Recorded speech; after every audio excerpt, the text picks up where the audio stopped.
Court திறந்தது. மாலை 3 மணிக்கு அந்த மாநாட்டிற்கு அனுமதி வருகிறது.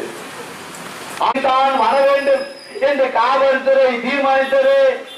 விடுதலை சிறுத்தை கட்சியில் உள்ளவர்கள் எல்லாம் வேலை செய்து பிழைப்பு நடத்தக்கூடிய கூலி தொழிலாளிகள்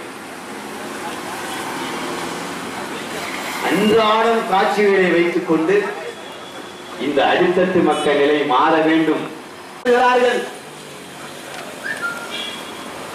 நாம் யாரையாவது அழைத்து வந்தால் பயந்துவிடக் கூடாது. அவர்கள் மிரண்டு விடுவார்கள். இந்த புரிந்தார்களே, மாநாடு எவ்வளவு வெற்றிகரமாக சிறப்பாக இருந்தது. எந்த சூழ்ச்சி எனவேதான் இன்று எழுச்சி தமிழர் இந்த மாணவி தற்கொலை அல்ல, இது ஒரு படுகொலை.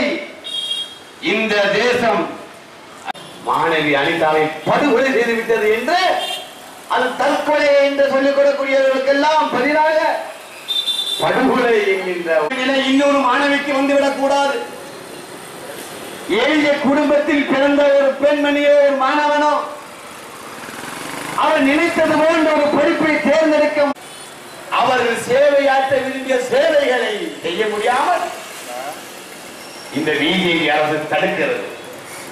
எத்தனையோ ஆண்டுகள் தவமிருந்து கிடைத்த ஆட்சி இந்த ஆட்சியை தக்க வைப்பதற்கு செய்திருக்கலாம், வரவேற்பார்கள். காங்கிரஸ் மேலுள்ள கோபத்தினால் காங்கிரஸ் கட்சியுடைய பலவீனம், அந்த பலவீனத்தை இன்றும் காங்கிரஸ் கட்சி நீக்கவில்லை என்றால் அது பலவீனம். பல்வேறு மொழி பேசக்கூடியவர்கள், பல்வேறு குணாதிசயங்களில் ஒற்றுமையாக வாழ்ந்த மக்கள், இந்த மக்கள் அவரவர் கொள்கையை அவரவர் பின்பற்றலாம், விரும்பினால் தேர்ந்தெடுக்கலாம், விரும்பவில்லை என்றால் இஷ்டப்படி வாழலாம். அடுத்தவர்களுக்கு எந்த விதமான தொந்தரவும் இல்லாமல் இந்த பெயரில் இந்த தேர்தல் நடந்து கொண்டிருக்கிறது. ஆனால் காங்கிரசுடைய பலவீனம், காங்கிரஸ் கட்சியிலே சில கருப்பாடுகள், பிஜேபி ஆளுகள் உள்ளே தமிழக உணர்வுகளை அளிக்கலாம், தமிழக வரலாறுகளை மாற்றலாம்.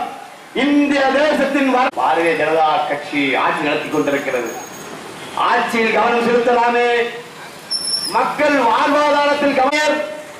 மீண்டும் பற்றாக்குறையிலே குழந்தைகள் இறந்துவிடக் கூடாது என்பதற்காக தான் சொந்த பணத்தை செலுத்தி இந்த அரசாங்கம் செலுத்த வேண்டிய பணம் தடைபட்டதால் சிலிண்டர் தரப்பட்டிருக்கலாம். ஆனால் எவ்வளவு பெறாவட்டாக, எவ்வளவு துணிச்சலாக இந்த அரசு எங்களுக்கு செலுத்த 40 குழந்தைகள் செத்து போயிருக்கிறார்களே. நீ மாட்டிற்கு ஆம்புலன்ஸ் வழங்குகிறாய், மாட்டிற்கு ஆதார் கார்டு தருகிறாய், நீ கொள்கையை திணிக்க முடிவு செய்தவர்கள் மருத்துவத்திற்கு வர வேண்டும் என்று எண்ணுகிறாய்.